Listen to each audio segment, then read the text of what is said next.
I'm Mark Baer. This is the second half of my conversation with opera singer Louis Lebherz. We're discussing the opera Lulu by Alban Berg and German Expressionism in general, and how it all relates to an art project I'm currently creating, which is set in a future that rhymes with the past, that seems a lot like now. If you missed the first part of this interview, go to markdavidbaer.com. Hello, I'm Mark Baer. The show is Conversations and Collaborations. Let's talk about your son-in-law and Rob a little bit, and I'll let you read that piece. So this is the introduction into this world. So this is my son-in-law, who's a design engineer for AT&T. His name is Rob Hruska, H-R-U-S-K-A. He sends the following email to Mark. Hi Mark, I just remembered that I haven't sent you this odd dream yet. Everyone was dressed in Victorian era finery, black suits with tails, layered dresses with white gloves, top hats and updos. It was all very regal, kind of steampunk. People were engaged in conversations with each other, but there was also some kind of coordinated amusements occurring throughout the event. Some of the people were able to watch some kind of game or movie through their monocles. Others had devices like smartphones and were looking at them through photo loops. A few had expandable cowlings attached to electronic tablets like old cameras. I imagined that they were all watching different parts of the same story, a mystery maybe, and were strategically sharing bits of information with each other to pull together the plot.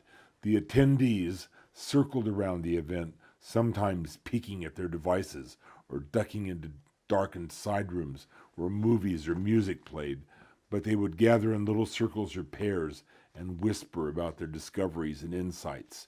Seemed like a party at Smarties, all right, your friend Rob. So, party at Smarties is the where the evocation comes from. It's where we mingle with the ghosts of our betters. And I love, because I've been working on multiple screens, I love this futuristic idea where people only have parts of a puzzle and they come apart in this fractured puzzle. So I realize now at a party at Smarties in the future, where in the past it was in one place and one thing, now there's a party at Smarties in every city.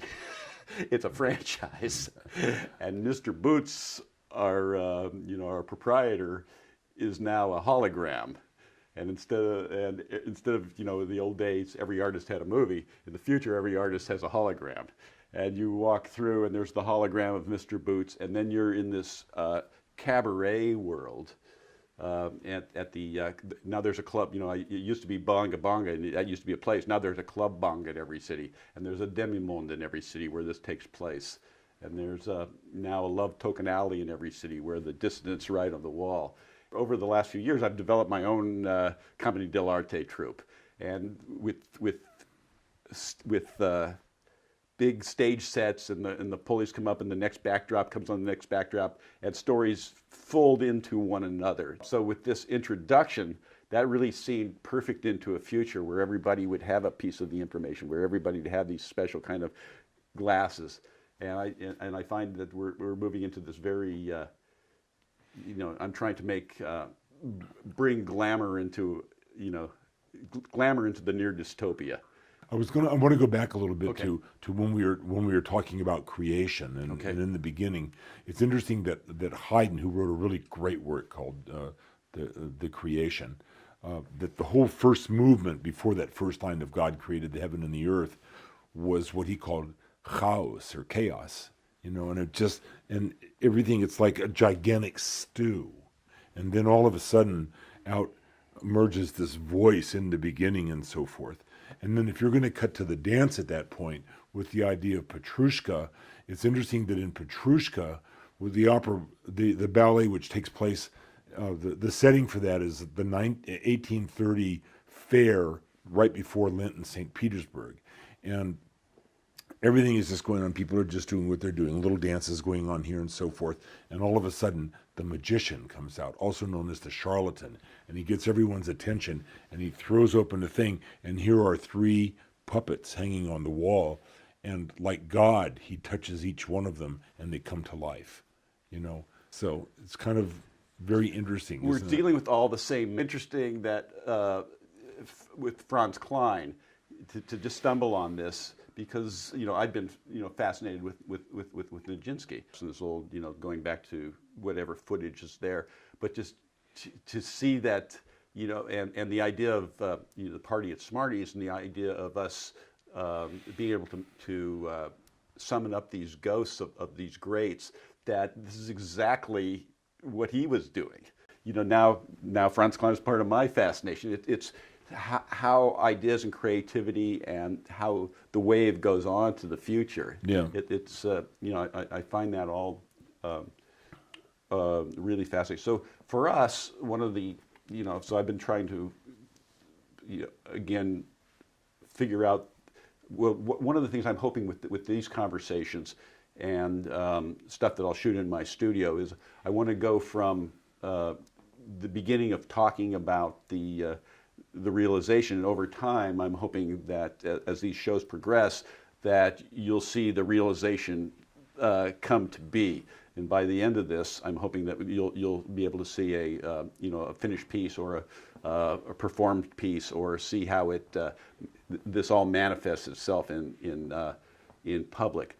Well, it's fascinating in that in talking to you, I already begin to get a vision of what's going to happen. And I know it has nothing to do with what you're going to do, but it's like Rob's dream, all of a sudden everything just changes. It's like chaos just sort of coming into focus. Yeah. And it has so little to do with us. Yeah. It's all about, again, showing up. As again, my work day, I show up in the studio. It's about this kind of moment of prayer, because this is sacred. Again, we treat this art as sacred art, and that's the beauty of opera. It was always it's secular, but it's secular sacredness, and art has to be highest or lowest. It should be treated sacredly. Well, it's interesting that the word diva, translates goddess in Italian. Very interesting. Yeah. So I had this moment, and then I clap my hands and say begin, and I enter the stage, and at the end, I clap my hands and I'm out of there. So anything that allows you in that world, it's a matter of showing up. It's a matter of right, opening up to this, so kind of some right intention. But the other tools, so one of the important things for me is that what I'm doing, again, as you see, I'm working on cardboard. I'm using, cameras. Everybody has the simple cameras. Everybody has the simple technology. The barrier to entry, to do what I'm doing or what others are doing, or to create art, is not high. It's the and I, again, my goal is to share my enthusiasm for it. I don't know, I can't judge the quality of what I'm doing, but I know to commune with Picasso, to commune with Matisse, to commune with Franz Klein, to commune with Diaghilev, to commune with all these greats is transcendent. And again, the question this time is, how do I transcend myself? So with Lulu, what was so now about it? And again, it's what's so interesting about art is that the old becomes the new, and the new becomes the old. The change of clothes, the change of sets, the change of production, the new insight, and how things can become dated, irrelevant, and become totally relevant again. And here we are with that piece from the 30s. The Alban Berg sounded so tomorrow. It wasn't even today. But we saw. I felt we were really seeing the cutting edge of tomorrow.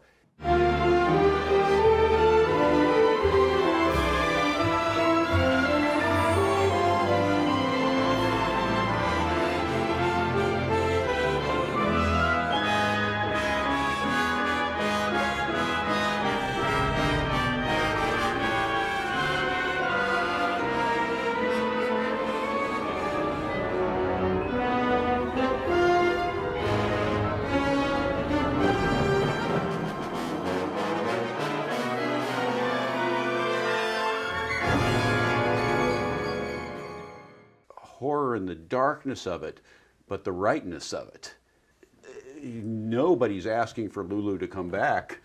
No one's asking for the conditions that made German Expressionism come back. They're coming. But here we are. Yeah. And that's what, and had the piece of art and the production of the piece of art not been right for the times, that wouldn't have been right.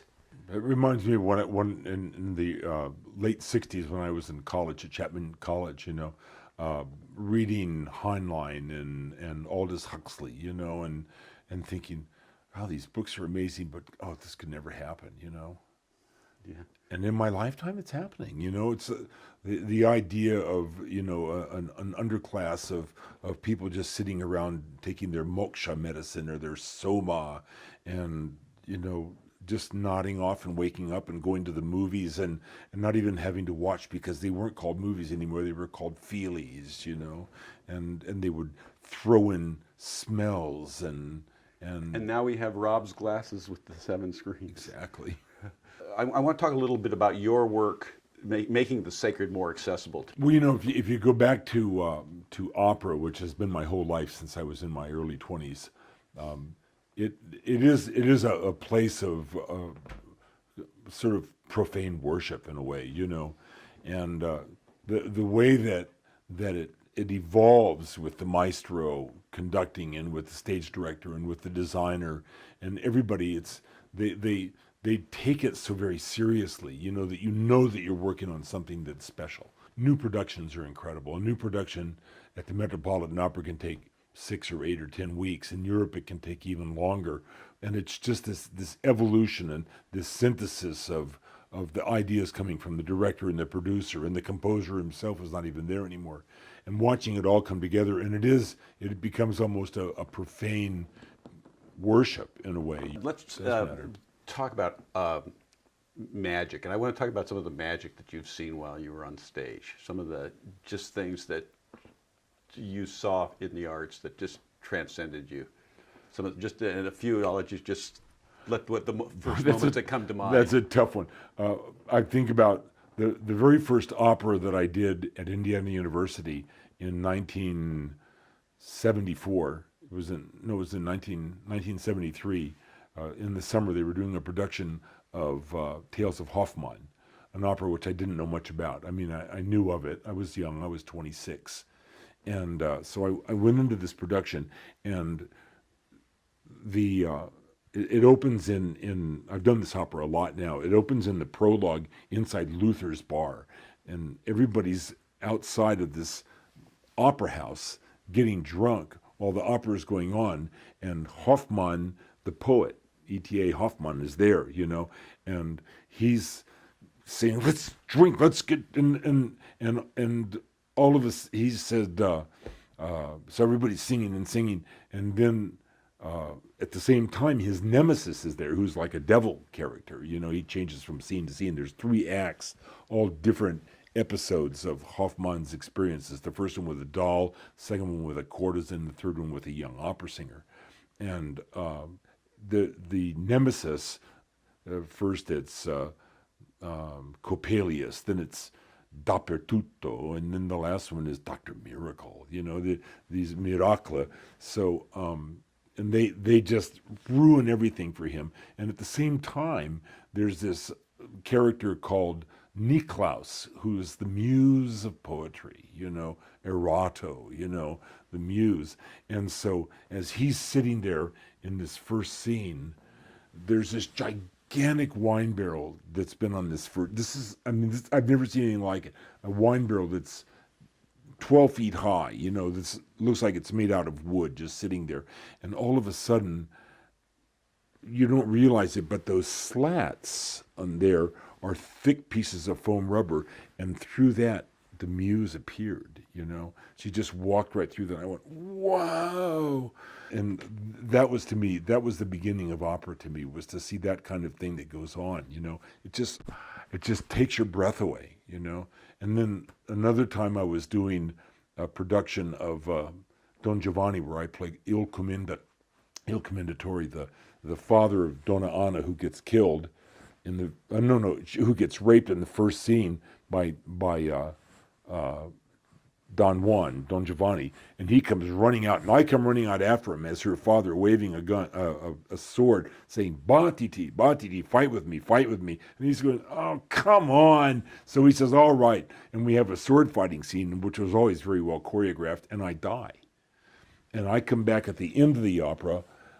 I appear as a statue, and he's hiding out in a park at night. And he says, Il Commendatore, and the Commendatore says,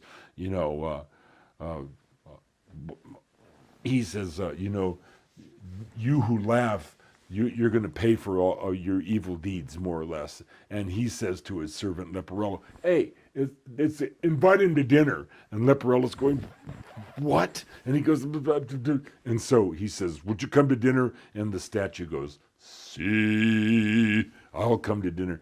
So then the final scene is in Don Giovanni's house. I'm doing this production was in Des Moines, Iowa. It was in the summer. And so what happens normally is that there's a knock at the door, and the door opens up, and in walks the statue. So in this production, though, they had on the floor an area about 6 feet by 6 feet, and action had been going on this thing the whole time. But it was really pieces of styrofoam that had been put together, and there was an elevator underneath it.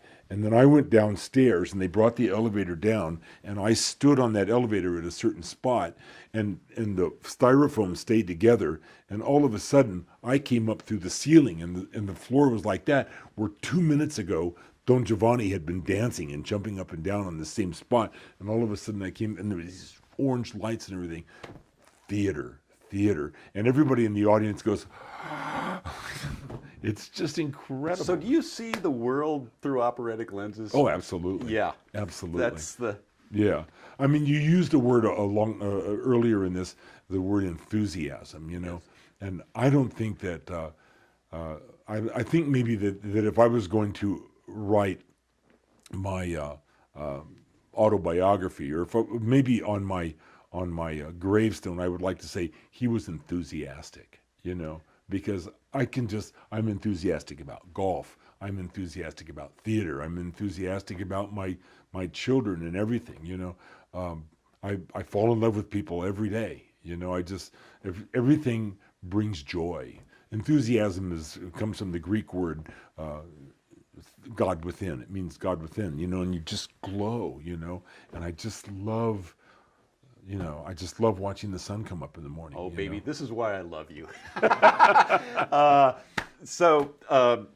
And this is, again, with the work we're trying to do, is to share, it's to be able to create it as a work of art. To share, to package our enthusiasm. Right. I guess. Yeah. Package and organize and share our enthusiasm, because this is deep genius, and deep genius and deep human endeavor. This experience, again, I go back to listening to this physicist and these people discovering the neutrino, and I didn't understand. Nobody in the audience understood a word. Yeah, of course not. I wasn't able to, in a more perfect world, I would have been able to raise my hand and say, is that equation right? Yeah, exactly. but unfortunately, I don't live in that world. But what I saw was human achievement in a time when we don't always feel so good about the species. To see what the capability and the magnificence and the possibility of the species, and just was like, wow. Especially when he talked about his mentors, the people with him, the research. I mean, you can tell that these guys, they're in a spotless place up in Canada in a mine shaft a mile under the earth for months, or in a mountain in Switzerland, doing this abstract work. And again, when we're talking about abstract thinking, abstract thinking in this kind of parallel reality of, everything that we're trying to create is abstraction of, that mirrors. Creativity is a survival tool. Imagination is a survival tool. And so if we lose these tools, so anything that makes us problem solve, anything that makes us transcend is a positive exercise, I believe, or it deserves enthusiasm, deserves celebration. Which brings us to the Blue Ruin. So in the last piece, the Princess Shalimar, who's down to her underwear with unpaid hotel bills and splashes about as a mermaid in the swimming pool, and her drink of choice is the Blue Ruin. Well, wherever the Blue Ruin came from, it just came. But as Louis found out, yeah, there was a Blue Ruin. There is a Blue Ruin. Yeah, there still is. And we will, for you out there in the audience, we will have the picture of the Blue Ruin, Louis' Blue Ruin, over our screen, over our face here. Oh, So, good. so this is the magic of television.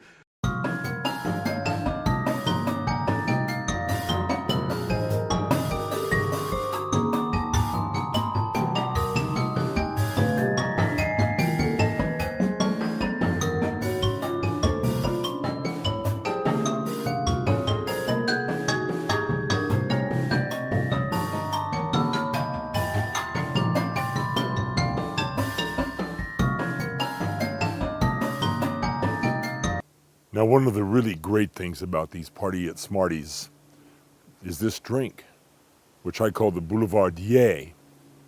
It's a mixture of 2 parts rye whiskey, good rye whiskey, and then it must have about a little less than 1 part sweet vermouth, or you can use a French white vermouth, but the kicker that makes it a great Boulevardier is the addition of 1 part Campari. It's a bitter. Throw in a couple of dashes of Peychaud's and a cherry. Put it into the shaker. Don't shake it too much. Don't want to bruise the rye. And there you have the Boulevardier. Now, of course, there are those that don't do well with rye. And the other favorite drink here at Smarties is what we call the Blue Ruin. Aptly named. A Blue Ruin consists of 3 parts gin, 1 part what we call maraschino or kirsch, sort of a clear cherry schnapps. It's flammable. And into that, we then pour in 1 part creme de violette.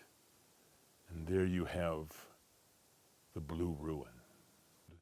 Serve chilled. Now this you shake. This you shake much more, by the way, than you would the Boulevardier, because gin just needs that. Yes. So the art of the cocktail is. Oh, I love cocktails. Yeah. Yeah. Well, I was a bartender for a while before. When you're at that early stages of your opera, you drive taxis, you tend bar, right? You sell shoes. You do what you have to do. You do what you have to do, and then you finally get to the point where, even you work in church choirs too. I got to the point in 1980 where I had to say, I can't do this anymore. I'm too busy. And all of my colleagues are, they're all kind of going, oh, geez, we're really sorry. But I could also feel that they were, well, God, how come he gets to, this is, oh, man, everybody wants that. And it was so cool to actually watch my career. I was singing in Athens, Greece. It was really my international debut, I think, as I think back. It was in 1981. It was in April of 1981. I had gone to Indiana University for a few years in the 70s. That's where I saw that Tales of Hoffmann, and I had gotten offered the role of Zaccaria in Nabucco, huge bass role. I was only 33 years old, which is very young for this particular role. Was I 33? Yeah, 33. And so I'm singing with this very famous Gena Dimitrova was the soprano, and it was a beautiful production. And I was singing, and one day at one of the first or second performances, there came a knock at my door. We had trailers. It was all in the International Athens Festival at the Acropolis in the Herod Atticus Theater, right below the Acropolis. You know, it was down here. It was incredible. Just the sets were just these 2,000-year-old theater with columns, and it was amazing what was going on. And there comes a knock at my door, and in my dressing room, which is a trailer, very, very Hollywood, you know. And I said, come in walks this girl named Celeste, who I had known. I love the fact that her name is Celeste, which means heaven. You know, she comes walking in to my dressing room, and she said, Louis, and I said, Celeste? I haven't seen her for 6 years, you know. I said, what are you doing in Athens? She said, well, you know, she says, I married a Greek man right out of Indiana, and I moved over here, and I have 5 kids. This is 6 years later. I said, Celeste. She said, and I said, well, it looks like I'm going to be an opera singer. And Celeste said, Louis, you are an opera singer. And I thought, when did that happen? You know? When do you stop pursuing a career and have the career start to pursue you? You know, when did it happen? And that was like a real life-changing moment for me. Just that one little encounter. You know, it's like, wow, I guess I am. You know, singing in an international festival, a major role. You know, I just felt like such a kid still, but all of a sudden I stood more erect. You know. So now, Party at Smarties. Thank you for this first episode. We will be back. Absolutely. Prega Maria per me.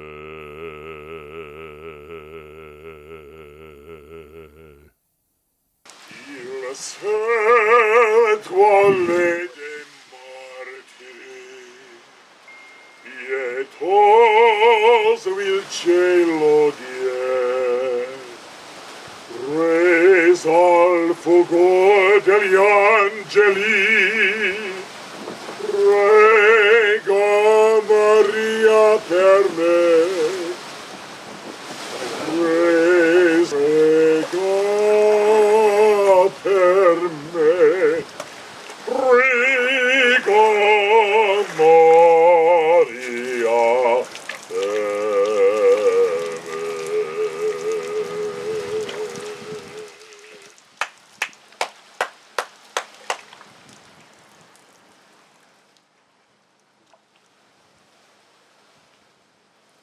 I hope you've enjoyed this episode of Conversations and Collaborations. For all episodes, go to markdavidbaer.com. See it now. Don't wait.